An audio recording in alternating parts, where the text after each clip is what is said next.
Okay, cool. I'll check it out. Thank you. You bet. And we are live. Oh, good evening, everyone. Thank you so much for joining us. What can I say except look at this wonderful cover for this book. It is Robert Ludlum's The Treadstone Transgression. So not only do we have a terrific cover, but we also have alliteration in the title, which I think is very cool. But in fact, Robert Ludlum is not actually writing this book. He created the characters, but this is Joshua Hood. And this is, I'm trying to remember, Joshua, is this the fourth one you've done? It's the third one. Third. Working on the fourth now. Excellent. And so it's wonderful to have Treadstone back. And I was really embarrassed the first time we did this because I have to be honest, I'd never even heard of Treadstone. So I think I called it treadmill. No, I really do. But anyway, now I've learned that the character here is not Jason Bourne, but in fact, Adam Hayes. So Mark will be talking to Joshua about it. I did want, before you take over, Mark, I did want to ask Joshua, Haiti is an interesting venue for a thriller. It hasn't been used all that often. And yet it seems to me that it's the perfect place. If you're going to write a book that's powered mostly by corruption, you could hardly do any better than Haiti. So was it Haiti first and then corruption followed, or did you want to write about corruption and Haiti seemed like a great place? I went into the book knowing that I wanted to write a book in Haiti, and part of that came from I had seen an Anthony Bourdain No Reservations episode about that right after the first earthquake, and then there was a old James Bond. I can't remember the title.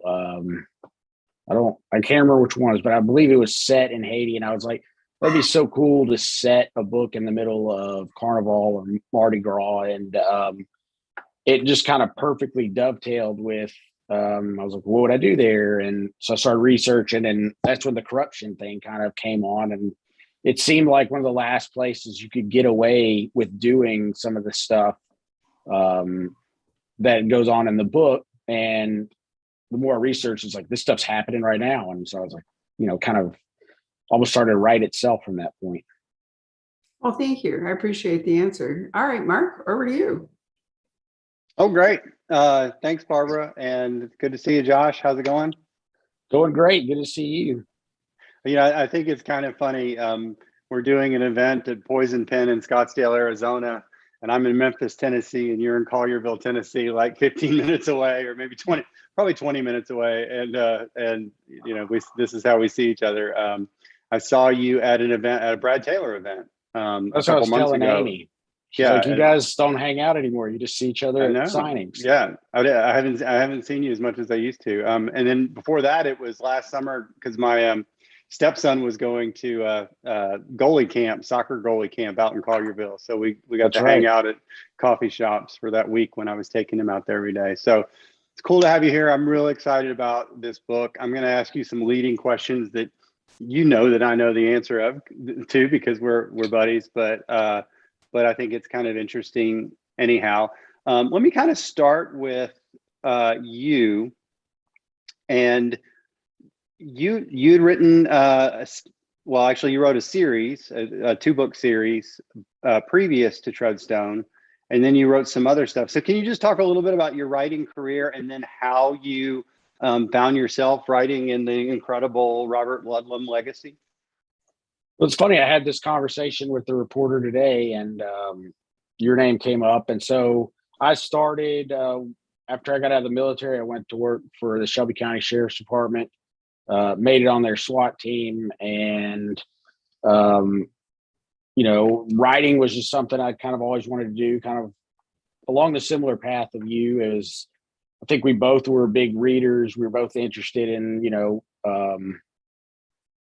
what's going on internationally. And I don't know, just kind of like, I would have tried to write a book. I'd spent a lot of time, especially in Iraq and Afghanistan, reading Vince Flynn, other guys like that, and then Brad Taylor. And then before I actually met you, I'd already read a lot of your books. I was like, wow, there's another guy who actually does this in Memphis professionally, because I was still kind of doing it part-time. And so I wrote Clear by Fire and Warning Order, which was another series. And then I believe it was through Touchstone, which was like an imprint. I believe they went out of business and Atria bought it. And somewhere along the lines, it kind of, the next book got lost in the shuffle. And then I did a little ghostwriting. And then we went to BoucherCon. I think this was like maybe 2017. Met with Tom Colgan, your editor. And then I think the next week I got this call from him. Like, hey, I've got something to run by you. Would you be interested in writing a book, a Ludlum book? And I was, I think we've talked about this many times. I thought it was like he called the wrong person, honestly. I thought it was a joke. And it's like, sure, you sure you're talking to the right person? And he said he was. And so we did this. We did a tryout. And when it first kind of came across, it was, hey, they want the estate, like I don't know if a lot of people understand what an estate book is, or they call them legacy series, but you have authors who have put out a lot of books, very popular authors, very popular characters, and through either death or something, they stop writing. And obviously fans want more. They don't want that kind of relationship or that journey to end. And so I guess publishers have been able to work with the estate to find other authors to kind of bring these characters back to life. They audition them, and that's kind of what happened here, except this wasn't a series that had existed before. This was something that existed within the Jason Bourne universe, which is Treadstone, which is kind of like these assassins who are genetically and modified to become assassins. And so Adam Hayes is basically a counterpart of Jason Bourne, except he has his memory. And that's kind of where this started. And then, I was just lucky to get on that train, lucky to work with Tom, lucky to know you. I know I bounced a lot of ideas off you early because you kind of pioneered this path with the Clancys. And so, that kind of brings us to book 3, which is the Treadstone Transgression. Yeah, it's amazing to me that you're 3 books in already. It does not seem that long ago where you had been, we were talking about doing this. And I remember before you were offered this opportunity, you were going like, oh man, these Clancy books, that looks like so much work and that looks really tough to do all that. And then next thing you know, you're doing Ludlum books. So it's funny how that mantle gets passed. And, I want to talk about Treadstone Transgression, but talk a little bit more about you. You said once you got out of the military, but you were a paratrooper, you were 82nd Airborne. You were a SWAT officer at Shelby County, Tennessee, here in Memphis, which probably has a significant number of call outs. It's probably my town is probably a pretty legit place to be a SWAT officer as compared to many. Would you agree with that? I think when I was on SWAT and you go anywhere else, you talk to any other police officers, everybody knows Memphis, for good or for bad. And what sets Memphis apart from everybody else is, like most smaller towns have a part-time SWAT team, and a large town like maybe Memphis or, Los Angeles, New York, they're going to have one full-time SWAT team. Like Memphis has 2 of them. And, so that just kind of goes to show you like what we deal with here is that like, the county has their own SWAT team, and then the city itself has their own SWAT team. Both of them are full-time. And so, from there, in SWAT, in the military, your approach to weapons and training, if you're not like a SEAL, like GATCAR or somebody else, like, or like Brad Taylor and what he did, where you have the best equipment and the best training, you don't have that as an infantryman. You have some good gear and stuff, but you have a totally different mission. In SWAT, you are expected to do more, so you have better equipment because everything's about liability. So it's the concept of like you break it, you bought it, and your primary job there is to not work offensively. It's to work defensively to stop or neutralize a threat without innocents being hurt. So the training is totally different, and from that, you get a lot of you get to use a lot more weaponry, but you train a lot more with guys that are tier 1 because they're kind of on that cutting edge. And so through that, I got to see and meet a lot of people that I guess would take the knowledge of what we write about, hey, what would they use in this particular thing? And I think, a lot of guys think, you hear a lot of new authors, like they ask the question, well, I believe that weapons and tactics, etc., are kind of integral to this genre. And I think Clancy kind of started that. And I feel that, I feel I'm a purist, and you want to kind of follow in, like, this is acceptable. These are the lines you color in. And we talked earlier about, you have to be careful that you're not just like, hey, you use this bullet and it was made out of this and it went this fast and he shot it from this gun. He's wearing these underwear. Like, nobody really cares about that. But I believe that a lot of ex-military, a lot of guys that worked in the government, a lot of policemen, like, they read these books because, there's a sense of being a part of that tribe, I guess. And if you mess up, like, they're going to let you know. And, Sure. That's kind of my attention to detail. And I know yours comes from the fact that we've been able to meet enough of these people who have done this that, like, they're not going to hesitate to pick up the phone and be like, hey, jackass. Right. Like, what's an MP-37? Like, or what? Glocks don't have safeties. And you're like, oh, man, and it's that's kind of hard to do because we only get really one bite of the apple. We write it, we try to do our best, but then when it goes, everybody misses things. And so it's but in addition to the people that know all these details, I think there's something to be said about putting details in to just add to the realism or the verisimilitude of the story for the layman. I will read a book about something that involving aircraft, and I'm not a pilot, but you can tell when the writer's done their research and when they have the details in there, and that just brings me more into the story. Or anything that I can't do, skydiving or whatever. Well, you were telling me about when you flew in that F-18, and I was talking to you right after you did that, and you said something, I can't remember what it was, I apologize, but you're like, I didn't know this, but he said you had to do this. Do you remember what that was? And it was like, immediately, it's like, that dude, if you know that, they know that you've been in that situation. Yeah, I don't know what it was. Maybe it was arm the ejection seat before takeoff, or any one of these little things that they sort of tell you. I got to fly backseat in an F-18, Navy F-18. Our mutual friend Jack Stewart was the pilot, and it was an amazing experience. I went and did the water survival training, and then did the flight. They didn't just hand it to you; you had to get medically cleared and all that. I was kind of sort of medically cleared. I was kind of like, yeah, you can take him for a ride. But Jack, they put you in that dunk tank and everything. I mean, that was pretty serious. Yeah, I got to do the pool and all that. It was fun. You drown proofing and stuff. But but you just learn a million little details and things that you wouldn't think about. You can do so much research with the internet. And I was teaching a kind of a workshop at a high school today here in Memphis, middle school.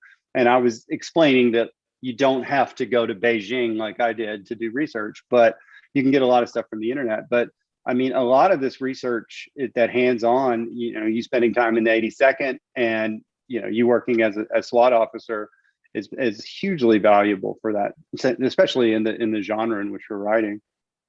Well, I feel those things anchor scenes. And, on the one hand, when you're dealing with, I was talking to this guy who said, this stuff about guns it's filler.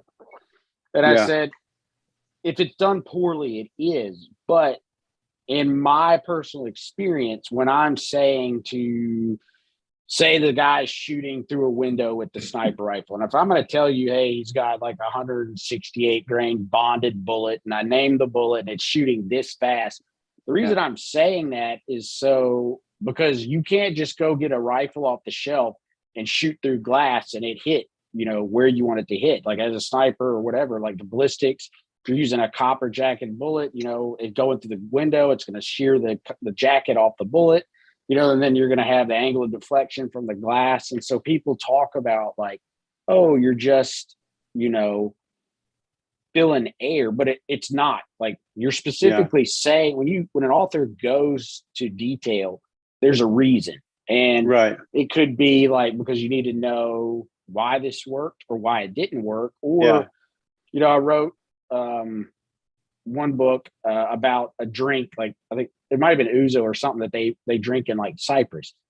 I hadn't been there, but I knew someone who went there, and he told me that I might be saying the drink wrong, but someone commented later that they were from there, and they're like, that is kind of what that area that they were in was known. They would drink that. He's drank that. And it was like, all of a sudden, like, he has ownership in this story too, because he knows like, hey, I'm almost talking to you.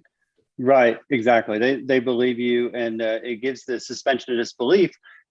So the next page, when something totally outlandish happens, when I pull it out of my butt, they're going to be like, exactly. You got the ouzo. You've created that in the first place. All right, so let's get into Treadstone Transgression. Can you tell us a little about the plot, and also tell us about Adam Hayes?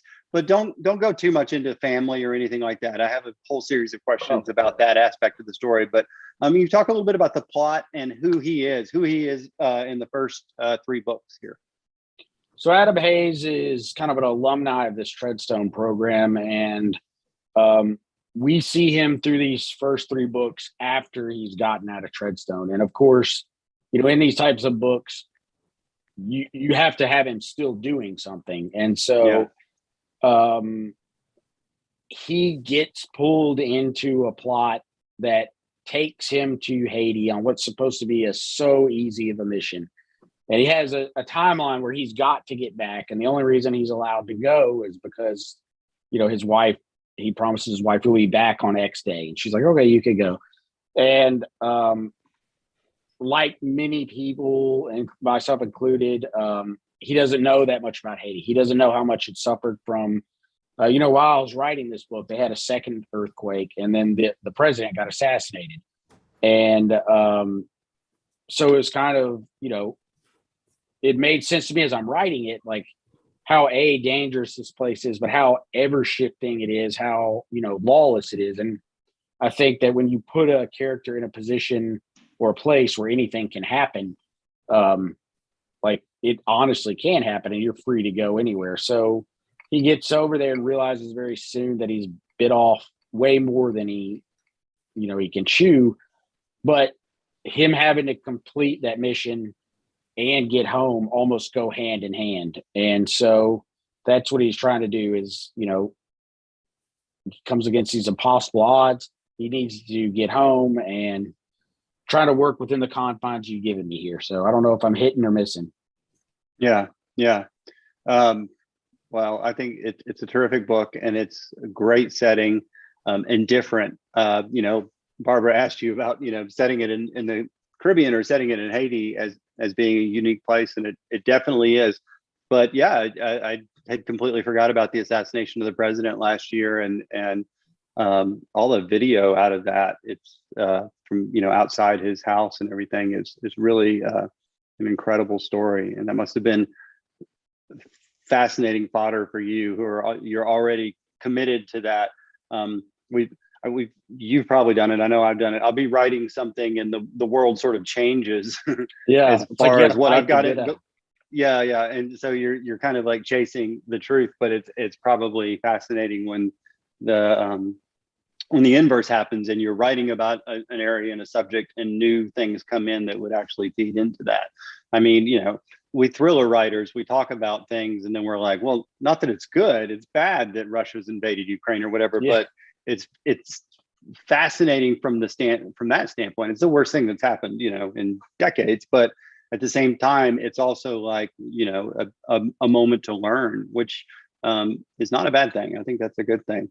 I wanted to talk about Adam Hayes more, because he's very different from anybody else, honestly, in the genre. And I think it's really great. You've executed it really well too, because it's not a part of the story that it doesn't detract from the story. It doesn't feel like a whole different plot line, but his family life is integrated into the story in a way that you just don't see with things like this. You know, the Jason Bourne books or movies. I mean, he didn't have children, Right. and it wouldn't have made sense for him to.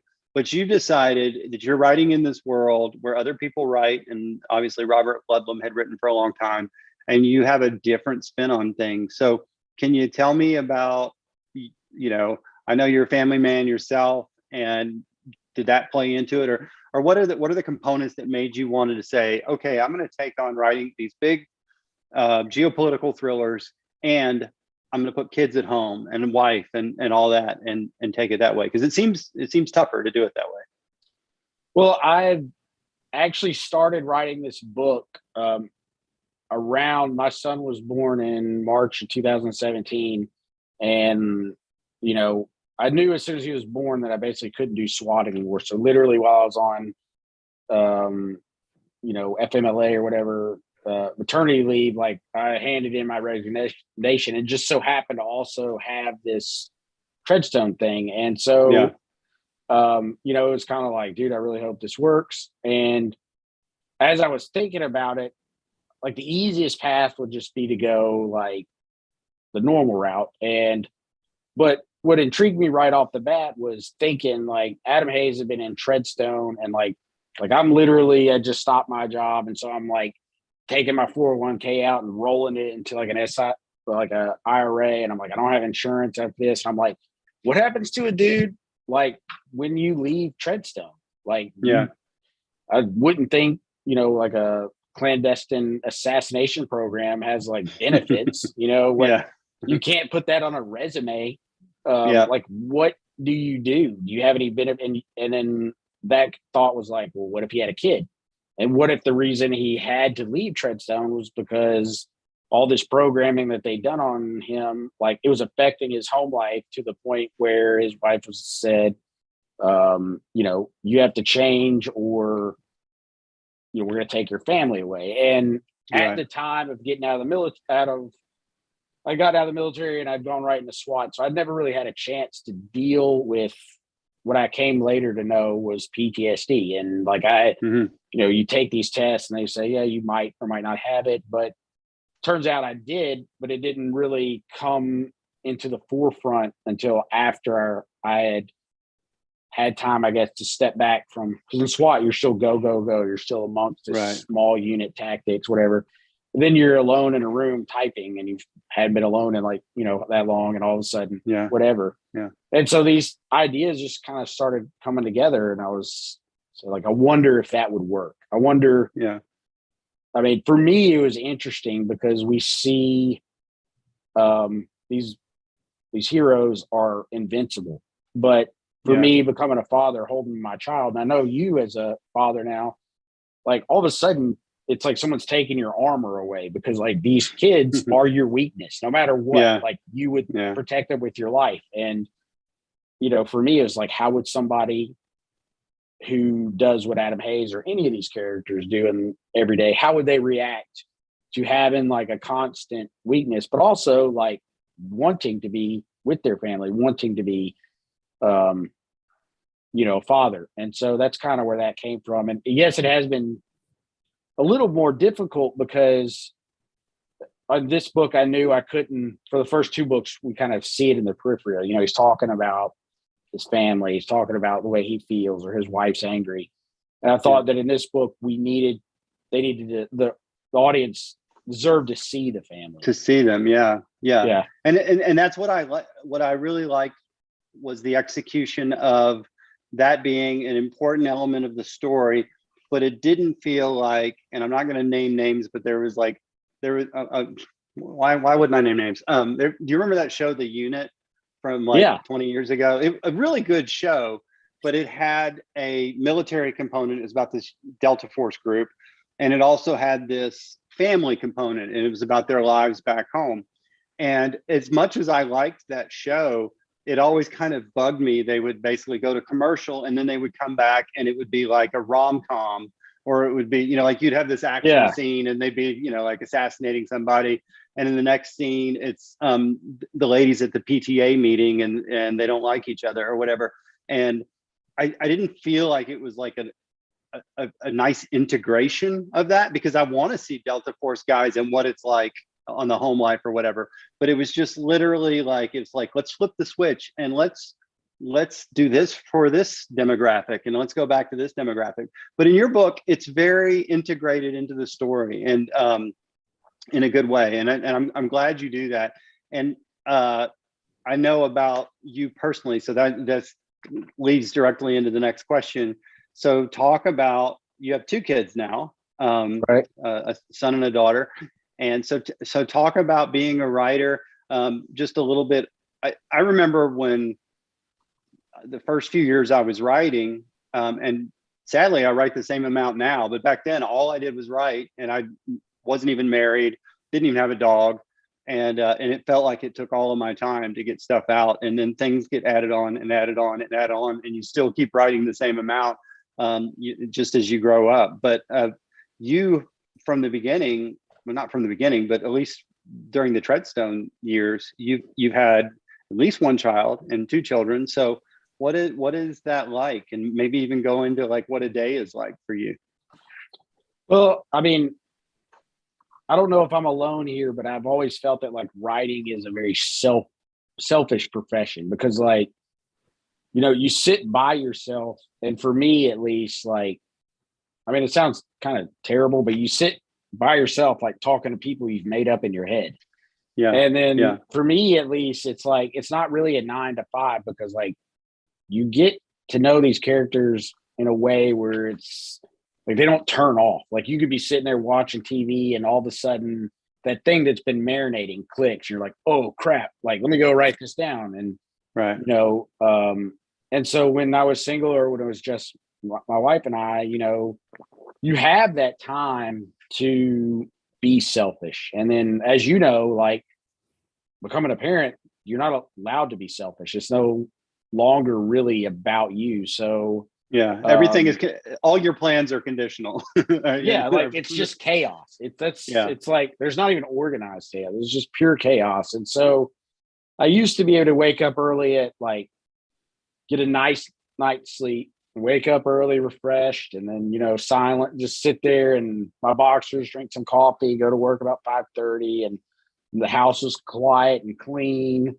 And, it's just kind of like easy to be a monk on a mountain type thing. And with kids, I learned really quick, they don't like to sleep at night. And so, especially when they're young. And so you go through like this mini SEER school of sleep deprivation until you get one, kind of sleeping. And then like we got Jake right where we wanted. He was sleeping through the night. And then we were blessed to have Marlo. And then so you kind of like rinse and repeat. And so my day usually starts now about like 6 o'clock. Jake, you'll hear him come running down the stairs and bust into the room, even though we've asked him like, hey man, just because you're up, like he's 5, so he can get his own stuff and turn on the TV. Yeah. But he like comes in and he's like, hey mom, like whatever we talked about last night, that's the first thing. Like last night they were talking about he wants to have some party at a water park. And so the first thing this morning, hey mom, I need you to get a piece of paper and write down all the names of the guests that are going to come to my party 6:30 in the morning for something that's not going to happen. And then Marlo, like wakes up, and then so I'll get in the shower. Amy will go get Marlo. She'll be feeding her. Or if Marlo wakes up at the same time, like that's my little road dog, so she'll be beating on the door, dad. And then, you just love to see them. So you get up, you shower, make sure they've eaten. And then everybody needs hugs and kisses before you go to work. And then somebody's lost something, so you got to find that. And then you get to work about 9. And it's like, all right, let's switch gears and get into this. And then try to do your work. And then, as you know, like, something always keep comes coming. up. Yeah. Hey, actually, I will I'll send you text, Josh, and I'll see. It'll say it's like he has silenced his notifications, and I'm like, yeah, I totally get that. I understand why he's doing that.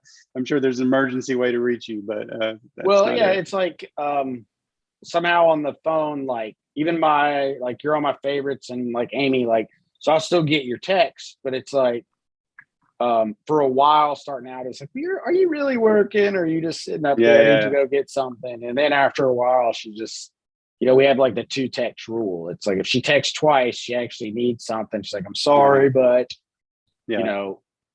someone stole my car tire. It's always something, or like, hey, the baby just ate like, a Lego, and you're like, oh God, what are we gonna do? And so it's just, it keeps you on your toes. It's awesome because like I feel like the hard work is for them.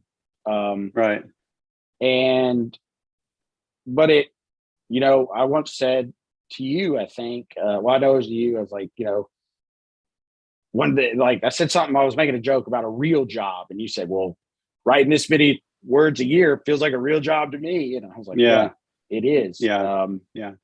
It's, it's just like, for me, I had to realize like, you got to play hurt. You might not have had the best sleep, but you got to do what you got to do that day and try to get through it. So, yeah.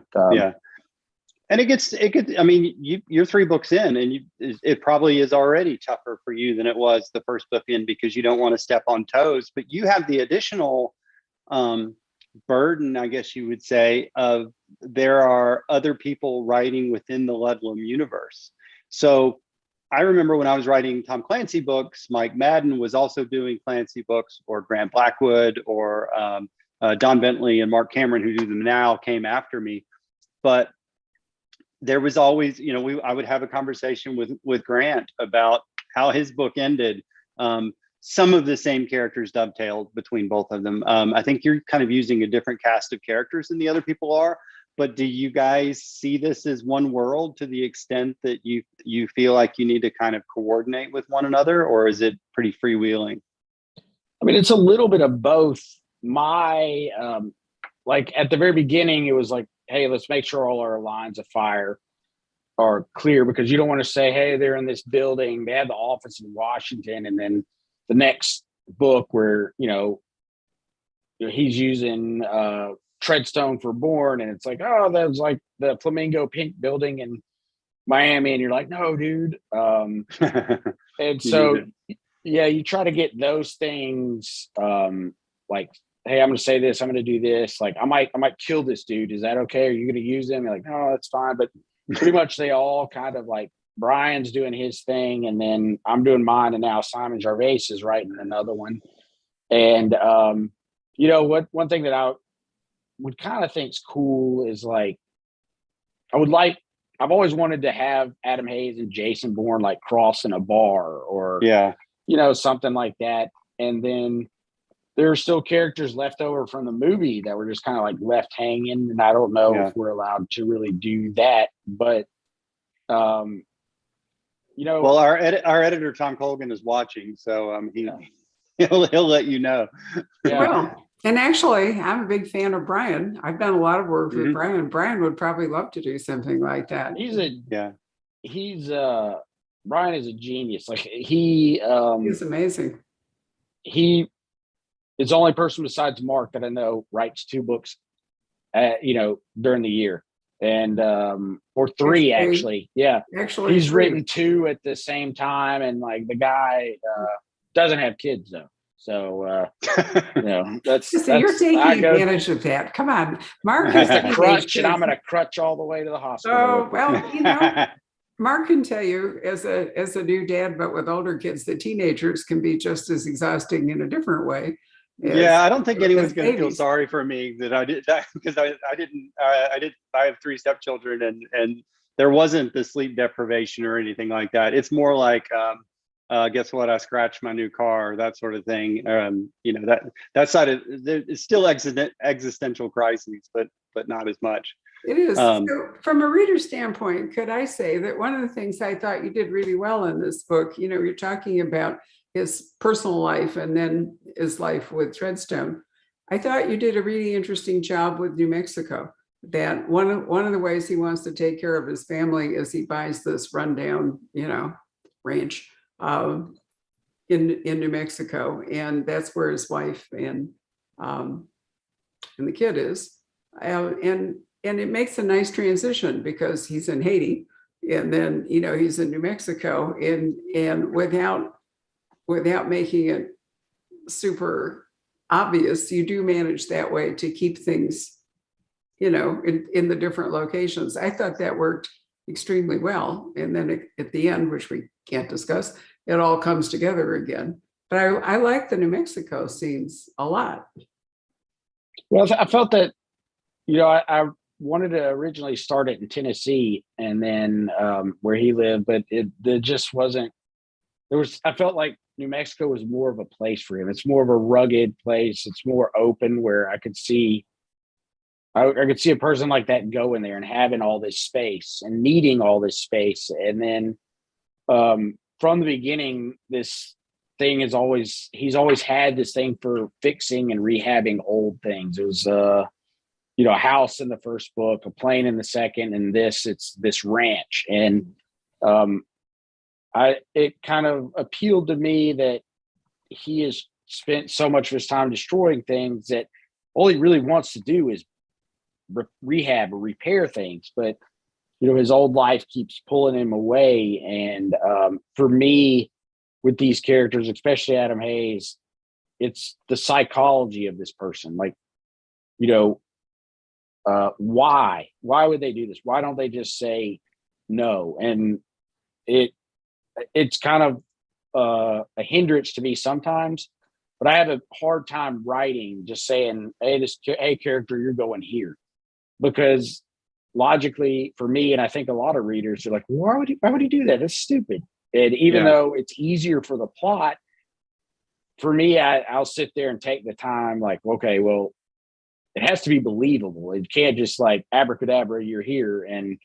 And so a lot of these things I have to build to propel him into where I want him to go, because sometimes they're just like, I'm not doing that. And you're like, come on, Adam, I need you to do this. And it's kind of like, sometimes I feel like I'm like a negotiator trying to get this creative thing in my mind to like, I need you to do this. And it's like, well, I would never do it that way. You're selling it to the reader, whether or not, and sometimes it's a hard sell, but it's important to make that happen. Yeah. I wanted to talk to you, Josh, about one element of the novel, which is Wagner Group, which is Russian, essentially mercenaries, a private military contractor.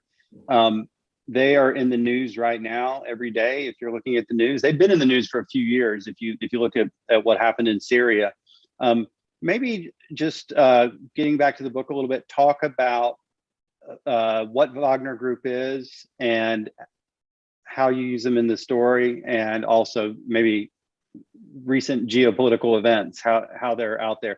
It's another place, just like Haiti. It's another aspect of your story that is like kind of flared up as you were writing it, I guess. Well, like I'm a big fan. Like if you put a mercenary or a South African in a book, like I'm immediately like, I'm going to read this thing. And the first time I heard about, like, I'm not ever sure if it's Wagner or Wagner. Like it's Wagner because they're named after Richard Wagner, the conductor, the German conductor, and the guy who started the group in Russia is a Russian, but he's obsessed with Richard Wagner, so that's why I named him that. Which is silly. After studying them, because I know you have, like, they're fascinating because you're like, they're a private military group in Russia, but private military groups in Russia are illegal. And they're they totally working for the Kremlin, totally working for GRU. Yeah, that's what I'm saying. Are they working for GRU? And then like you just begin to look at them and they're like, so this oligarch started this company that's illegal, but long story short, like I mean I don't know exactly, but they're a proxy army of the Russian government, and they send them places to do their dirty work. And a couple months ago, there's actually a book that was supposed to come out and then it disappeared, and like I can't find it. They finally, it's a autobiography of a guy who was in, he was in Syria, he was in Chechnya, he was in Ukraine in 2015. And, Putin and his people are going through great lengths to make sure that nobody can publish this book. So what information you can find about these guys are like secondhand, or, you hear the story. The first time I heard about them was in Syria, and this gas station fiasco where these Russian paramilitaries try to take I believe it was like a gas pumping station, and Delta Force guys, I believe, were inside of it, and they killed like 160 of them. And I'm like, like, wait, what do you mean there's Russians in Syria? Yeah, the Americans killed these essentially Russian soldiers. So it's basically Russia and the United States fought a battle, and you don't hear that much about it. But it was sort of this. Delta was, I think it was Delta and maybe some other groups, and then these Russians were coming at them, and they didn't know if they were Russians. They didn't care if they were Russians, but they were going to be overrun. And so then the airstrikes came in. Delta guys and versus 160. And so when I heard about this, I was like, it's kind of like what you said earlier, and what others have said is like back to stranger than fiction. You read that and you're like, someone wrote that in a book, they'd be like, that's bullshit. Yeah, exactly. But that really happened. So I'm like reading, I'm like, who are these guys? How did this happen? And so you find out that they're real, and then you start to trace it back, and then you start picking up whispers of them like hanging out like in Ukraine. They'd been, there's pictures of them back in 2015 going into Georgia at the airport. And so it was just fascinating how sometimes it seems they're working for the Russian military, and other times they're like kind of freelancing. And so when I'd written the second book, I'd run across like a little news article saying that they were working in Venezuela doing some type of contracting, like helping the military or whatever. And it just kind of stuck in the back of my mind. And so when I was writing this book, I was like, who could operate that closely? And I was like, it'd be cool if the Russians could do that, but there's no way they could do that. And and it was kind of like a little play on like the Bay of Pigs type. I mean, not the Bay of Pigs, the Cuban Missile Crisis, where Russia's had a hand in a lot of these Latin American countries. They spend a lot of time there. And I felt that it was plausible that of all the people that would show up, it would probably be either like Brazilian contractors or the Wagner Group. And so now these little green men are showing up in Ukraine. But did you see today, I think it was today, maybe it was yesterday, American intelligence thinks that Putin's advisors are too scared to tell him what's really going on in the Ukraine. And I wondered, if in part this kind of, semi-private, whatever you want to call it, would be part of that problem. Does he actually know how the war is going? And, are decisions being made to bolster his ego rather than making any sense on the ground?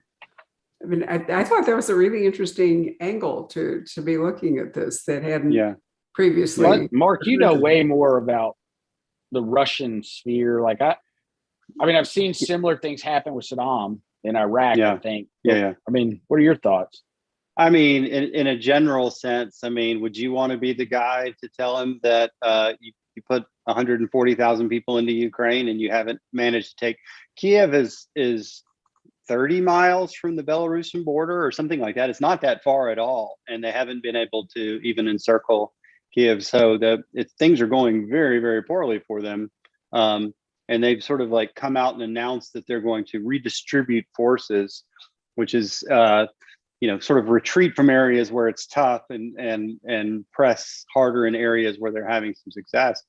But which they're not doing, by the way. They're just shelling the crap. They're still shelling. I mean, it's basically just indiscriminate shelling, because the one thing they have is a lot of, artillery, I guess. And logistically, it's a nightmare. I mean, they literally, and I'll probably use this in a book, so don't use this, Josh. They literally, the Ukrainians captured a Russian field hospital truck, and there were bandages that were marked like 1977 in them. And that Russia has spent money on field hospital trucks in the past 50 years. But where did that money go? That money went to a yacht that is now in the Maldives, and things like that. So it's just really incredible. But I imagine Putin is not getting the real story, because even Shoigu, the defense minister, I mean, he's kind of on the outs with him. His intelligence chief is on the outs with Putin. There was a very where he shamed him in public.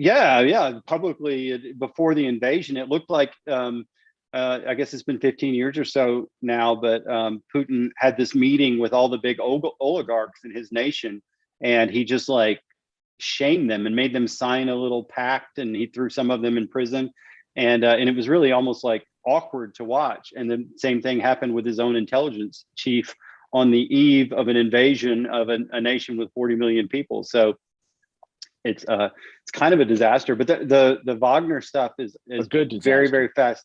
Yeah, it totally is. It's a disaster that I couldn't be more pleased about. But the Wagner stuff is really, really interesting. And I was, just as a writer, that element in your story kind of excites me. That's like, oh, cool. He hit the timing right, or whatever, as an author. I sort of had one more question about, well, really a couple more questions, but we talked about Adam Hayes and who he is and Treadstone and all that, but would you, and we also talked about integrating with the other authors, but have you considered writing a Treadstone, an Adam Hayes novel where he is back in Treadstone? So go back in time and do a prequel type of a story, an origin story for him in Treadstone, for example, something like that down the road. I would love to. And if Tom is watching, which I hope he is, Tom, I don't know what your thoughts are there, but, as, the idea kind of came, it'd been marinating before, but especially with Sierra 6, your latest, is that so often you're reading your books and you want to know, like what happened to Court before, how did Court get here? What was Court like? And, you were able to do that in Sierra 6. And the reason it's hard, I don't say it's cheating, but it's hard to like have constant flashbacks in every book where it's like, oh, he did this. And like, you're trying to tell more about him, but like, how do you weave that into a story where it's unique? Yeah, how do you do it differently than the last time? Yeah. And they're like, oh, here we go again with like him thinking back on this mission. And I felt like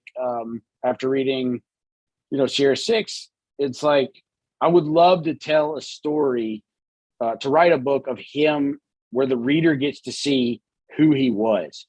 And so suddenly the books that come after that, they take on a different light, because we know about the troubles he had in the past and the troubles with his family, almost third party. We see just snippets of them. But I think that it would really balance, in my opinion, it would balance the series out so much more if you had, you had that origin where you got to see they did it poorly in the Star Wars prequel, but it's like, I always wondered what was Darth Vader like before? And then, I think a lot of people wonder that. And I've had people, fans that have reached out to me and said, would you ever think about, I would like to know more about what he did in Treadstone, et cetera. And I don't know. I just feel like the best way to do that would probably be to write, almost a prequel where you have, you get to see him like almost in his prime, most lethal. And I think you get to show a different. But guys, that happens in loads and loads of series, because let's face it, when you start a series, you pick an arbitrary moment in time. The guy is, or woman, or such and such an age, and, looks so-and-so and has this kind of baggage or whatever.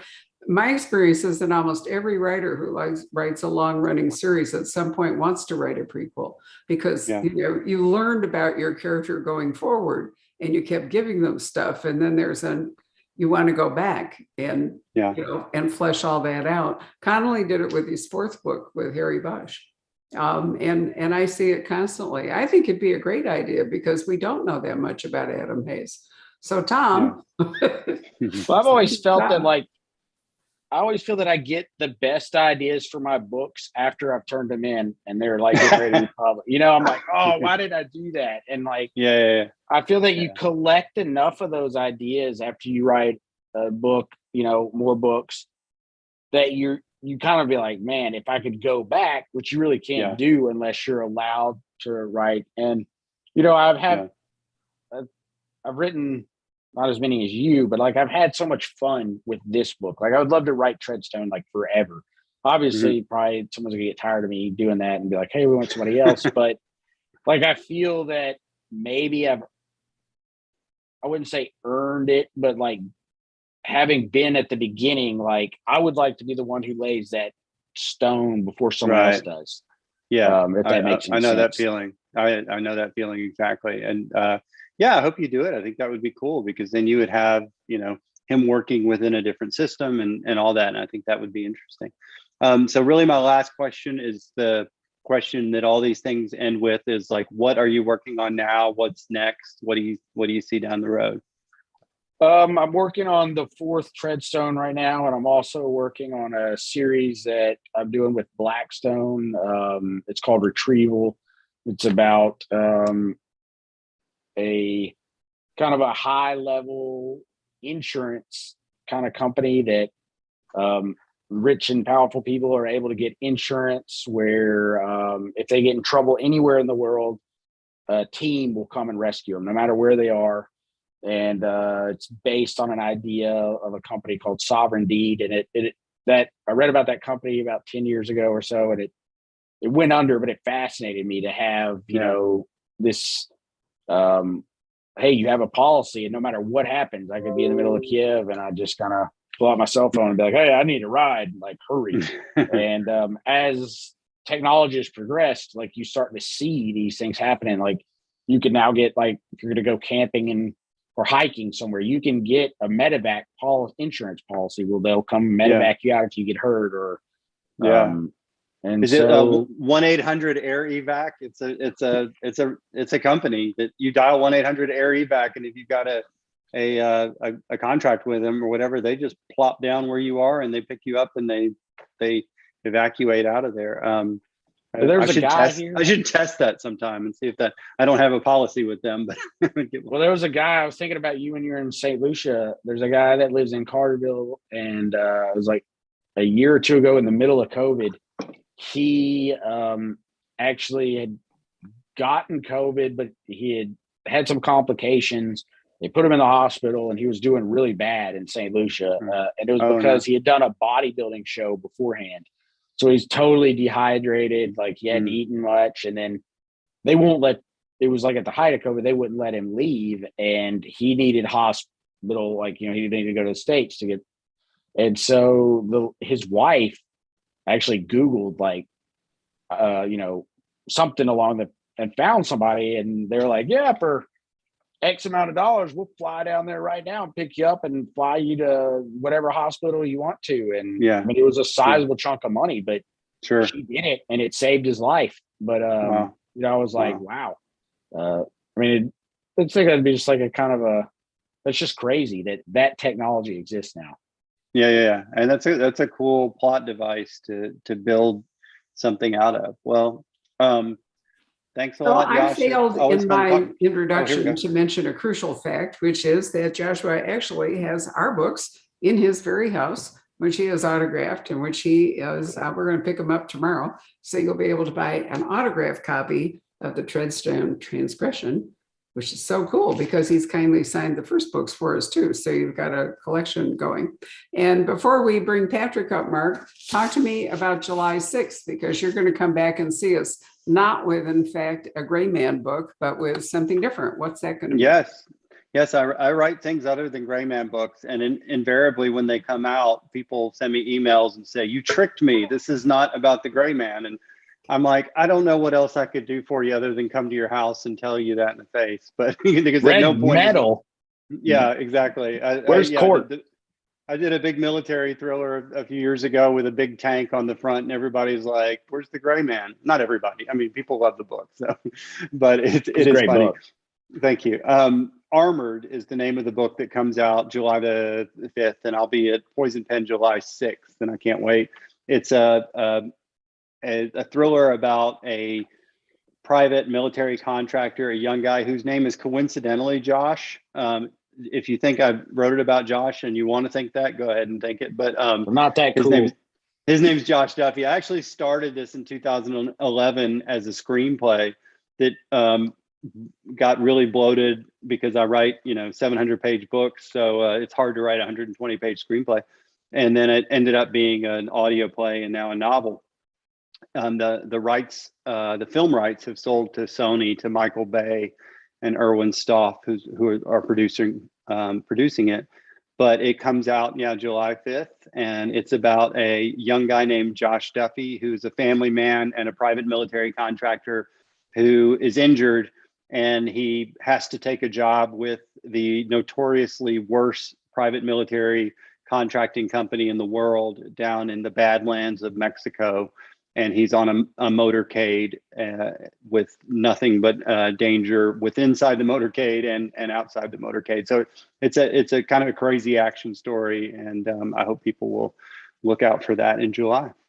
Well, I just got my advanced reading copy, so I'm very excited about that. I love the way Mark says he can't wait, because his normal experience with Scottsdale's in February, which is an entirely different experience in July. Oh, yeah. Yeah. It'll be tough. So Patrick, come and join us and let us know if there are any questions out there. Maybe Tom, maybe the elusive Tom will have asked a question. Haven't seen him appear yet, but there are some good ones. Let's see here. Okay, Stephen would like to know, Josh, is the Mason Kane series done? Can you share anything about that series?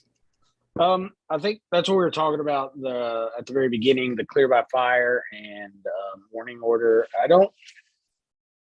The rights or who would want that or who owns it now is kind of like disappeared. So it's kind of, I would love to write them again if H or anybody else wanted to, but I think it's lost in literary hinterlands. It's gone to the ether.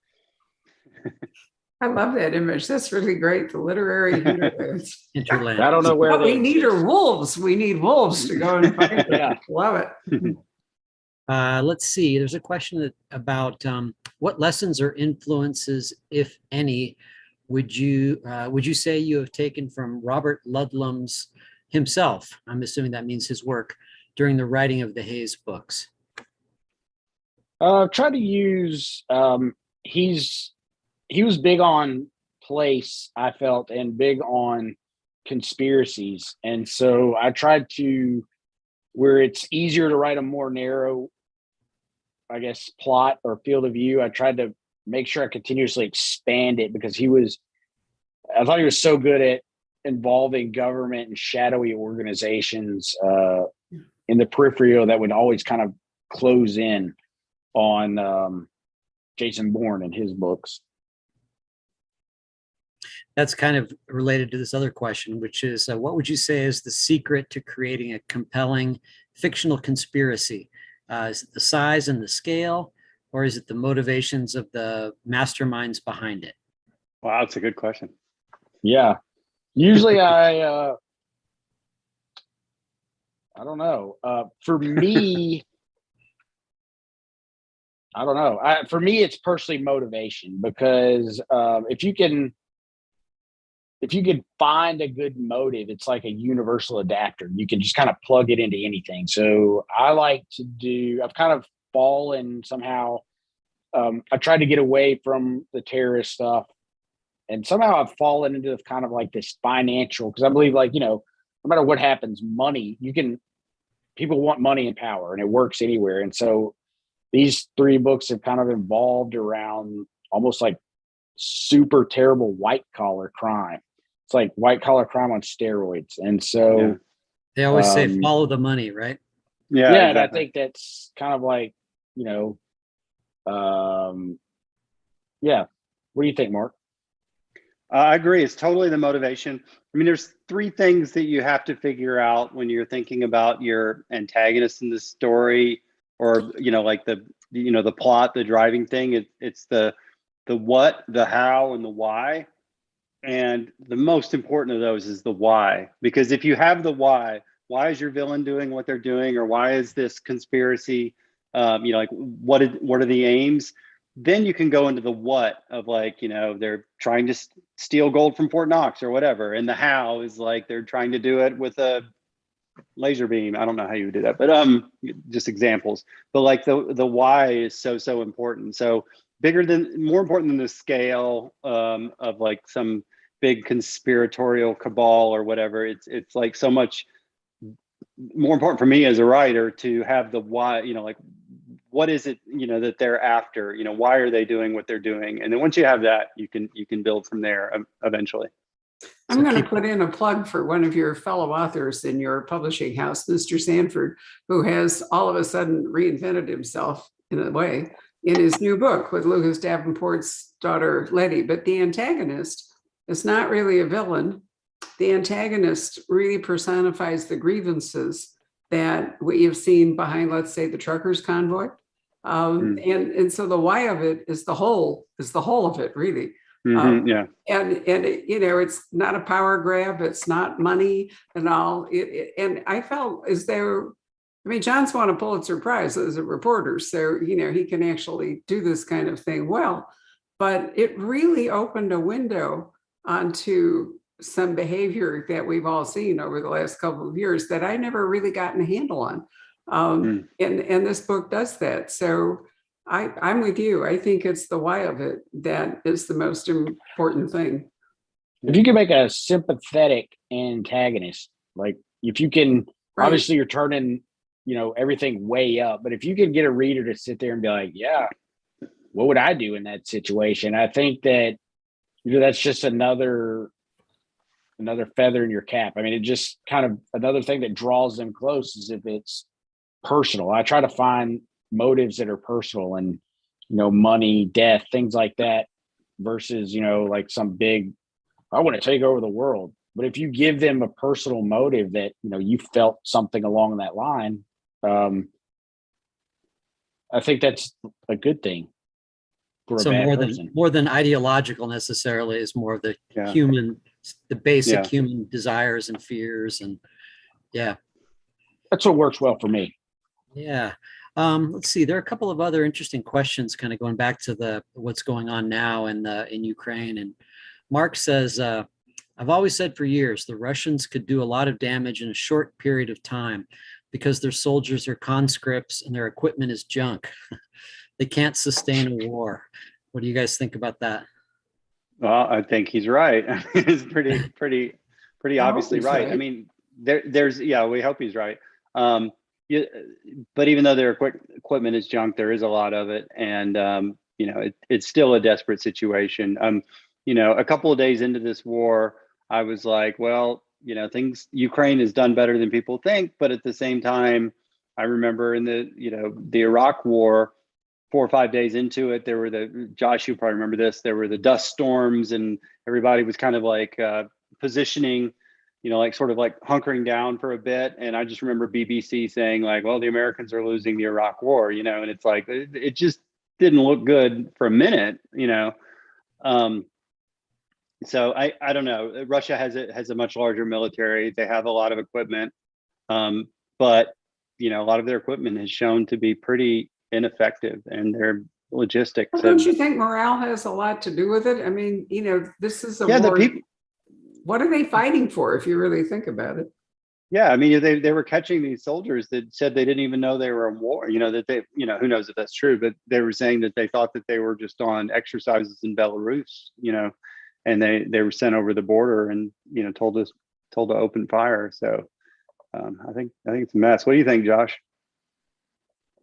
I think it's I guess I'll say what has shocked me the most is like I've felt that Russia. I feel that people talk about Russia and China all the time and say we should be scared of them, and I agree that they have a lot of stuff.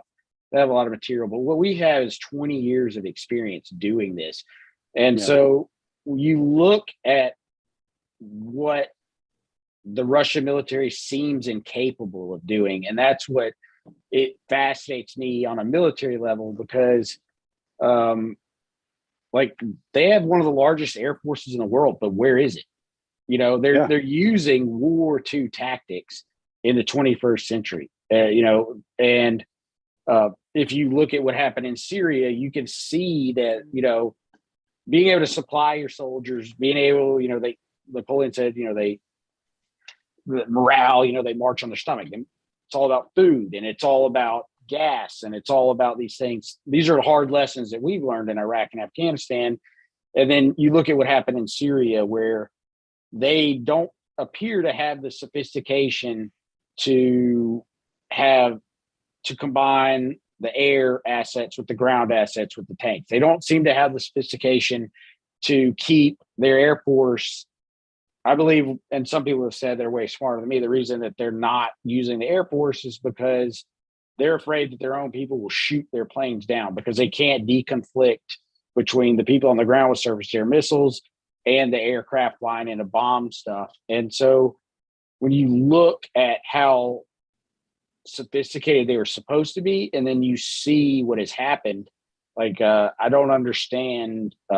You know, I think you told me their Minister of Defense, he wasn't even in the military, and so it looked like they tried to borrow a page from what our shock and awe campaign, and they're like, yeah, the Americans did it, we can do that. And then they realized all of a sudden that, like, this is really hard. And I thought they were going to steamroll through Ukraine. They didn't.